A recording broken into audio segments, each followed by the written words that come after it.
समाज में समय समय पर महिलाओं के लिए बदलाव आया है और वो बदलाव लोगों की सोच में भी आया है। लेकिन हमारे ही समाज के कुछ लोगों की सोच महिलाओं के प्रति बहुत घृणित और गंदी सोच रखते हैं। लेकिन तब क्या हो जब आज भी हमारे समाज में निर्भया जैसे गैंगरेप होने लगे, तो क्या फ़ायदा हमारे इस सभ्य समाज का। दोस्तों, इस स्टोरी को बताने का उद्देश्य सिर्फ इतना है कि आप लोग सतर्क रहें, क्योंकि आज भी 90% लोग नहीं जानते हैं कि उस रात ऐसा क्या हुआ था। दोस्तों, YouTube के अकॉर्डिंग 99.7% लोग हमारी वीडियोस देखते तो हैं, पर चैनल को सब्सक्राइब नहीं करते हैं। चैनल को सब्सक्राइब जरूर करें ताकि हमें पता चल सके कि इस तरह की वीडियोस लाने का हमारा उद्देश्य सफल हुआ। नमस्कार, आदाब, सत श्री अकाल दोस्तों, आपका हमारे चैनल मिस्टिका क्राइम में स्वागत करता हूँ। दोस्तों, ये कहानी जिसे सुनने के बाद पूरा देश एकजुट होकर एक आवाज़ बना, ये उस लड़की की कहानी है जिसे 16 दिसंबर 2012 से पहले कुछ गिने चुने लोग ही जानते थे, मगर इस घटना के बाद वो हर घर की हो गई और हर कोई ये जानना चाहता था कि वो लड़की अब कैसी है। कहानी शुरू होती है 16 दिसंबर 2012 से।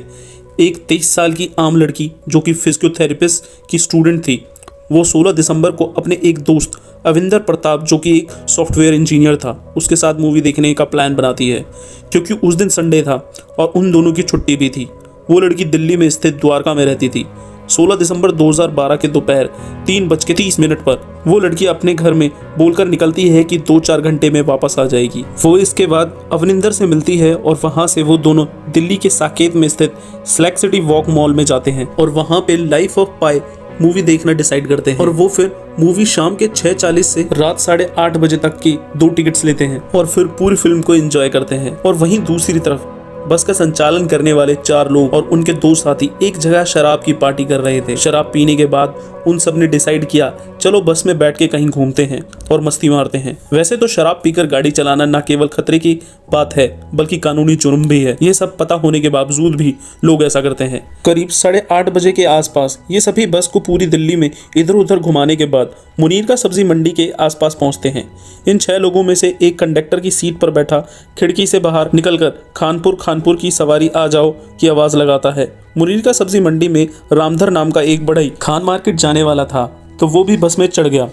बस जैसे ही थोड़ी आगे चली तो बस में बैठे लोगों ने उसके साथ मारपीट और छीना झपटी करना शुरू कर दिया। उसको मोबाइल और 1500 रुपए लूटने के बाद IIT फ्लाईओवर के पास बस से धक्का देकर उतार दिया और बस फिर आगे बढ़ गई। इस तरफ फिल्म लाइफ ऑफ पाई भी खत्म हो चुकी थी। वो लड़की अपने दोस्त के साथ मॉल के बाहर खड़ी होकर द्वारका जाने वाले ऑटो का वेट कर रही थी। कोई भी ऑटो वाला द्वारका जाने को तैयार नहीं था और जो जाना चाह रहे थे वो पैसा ज्यादा मांग रहे थे। उन्होंने डिसाइड किया कि वो ऑटो पकड़कर मुनीर का बस स्टॉप पहुंचेंगे और वहां से 764 नंबर की बस पकड़कर घर चले जाएंगे। इसके बाद दोनों मुनीर का बस स्टॉप पहुंचकर अपने बस का इंतजार करने लगते हैं। लगभग 9 बजे सफेद कलर की चार्टर्ड बस वहां पहुंचती है। बस से द्वारका और पालमपुर की आवाज़ लगाई जा रही थी। ये दोनों ही अपने अपने घर जाने के लिए लेट हो रहे थे, इसलिए उस बस में दोनों आगे से दूसरे नंबर की सीट पर बैठ जाते हैं। और अभी भी बस को राम सिंह ड्राइव कर रहा था और उसका छोटा भाई मुकेश सिंह बस में हेल्पर था। अक्षय कुमार बस का क्लीनर था। इन्हीं के साथ साथ पवन गुप्ता और विनय गुप्ता के साथ एक राजू नाम का लड़का भी बस में ही मौजूद था। मुनीर का बस स्टैंड से ये बस आगे मलाई मंदिर फ्लाईओवर की तरफ चली तो तभी लड़के और उस लड़की ने टिकट मांगी, लेकिन उन्होंने टिकट देने की बजाय 10 रुपए मांगे।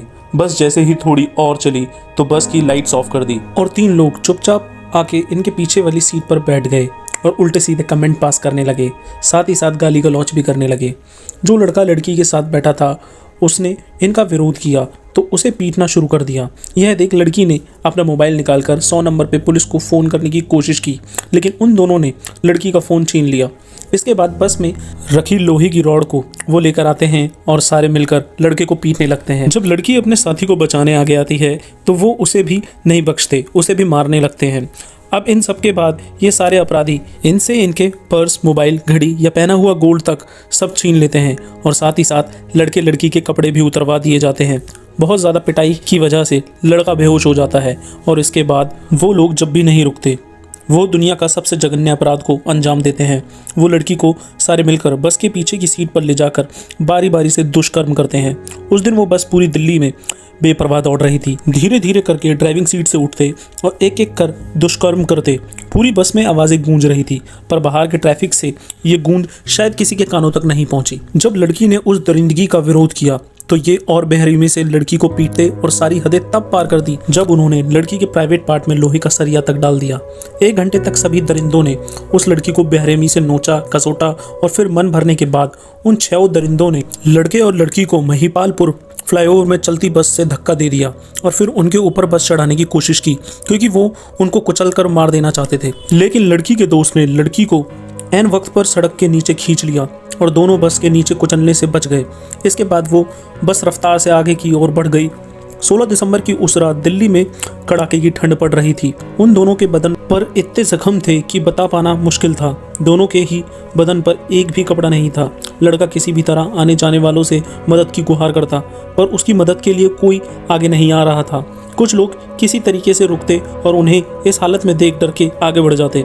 रात के 10 बज चुके थे, पर इन दोनों को कोई भी मदद नहीं मिली। उसी समय नेशनल टोल प्लाजा पर काम करने वाले राजकुमार NH8 पर पेट्रोलिंग कर रहे थे।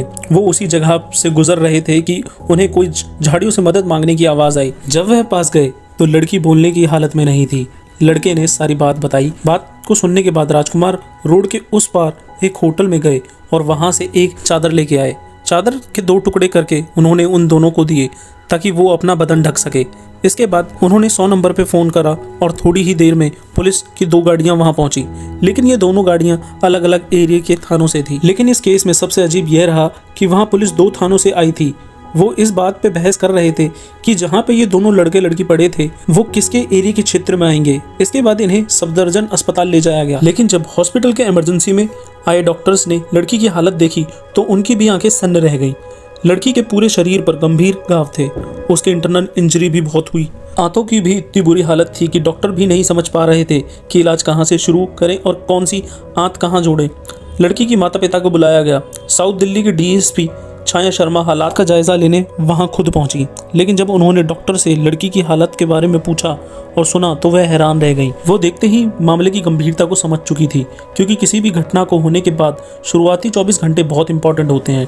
DCP छाया शर्मा ने अपने काबिल ऑफिसर्स के साथ एक टीम गठित की और बस को ढूंढने लगे। लड़की के साथ अविंदर के बयान नोट किए गए, जिसने पुलिस को विस्तार से पूरा मामला बताया।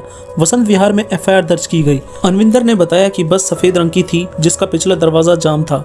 बस के दोनों ओर पीली और हरे रंग की पट्टियां थी और बस के आगे यादव लिखा हुआ था। अब पुलिस भी इस तरह की बस की खोज में लग गई। पुलिस सबसे पहले मुनीर का बस स्टैंड पहुंची, लेकिन पुलिस को वहां से कोई जानकारी नहीं मिली। इसके बाद पुलिस महिपालपुर फ्लाईओवर पहुंची, जहां उन दोनों को बस से फेंका गया। वहां स्पॉट पे तो कोई जानकारी नहीं मिली, लेकिन रोड के दूसरी तरफ बने होटल के CCTV कैमरे की फुटेज काम आ गई। जब उस बस का RTO के ऑफिस से मालिक का पता लगाया गया तो उसे भी नहीं पता था कि बस कहाँ है। फिर पुलिस के मुखबिर से पता चला कि बस सेक्टर 3 RK पुरम रविदास कैंप के फील्ड में खड़ी है। पुलिस आनन फानन में वहां पहुंची तो बस गुरुद्वारे के पास ही वो बस खड़ी थी। बस के भीतर एक आदमी बैठा था जो पुलिस को देखते ही भागने की कोशिश की, पर पुलिस ने उसे दबोच लिया। पुलिस ने जब पहचान निकाली तब पता चला कि ये वही राम सिंह है जो बस का ड्राइवर था। तो दोस्तों, ये थी निर्भया केस से जुड़ी पूरी कहानी। एक और सच्ची घटना के साथ फिर मिलेंगे। जब तक के लिए जय हिंद, जय भारत।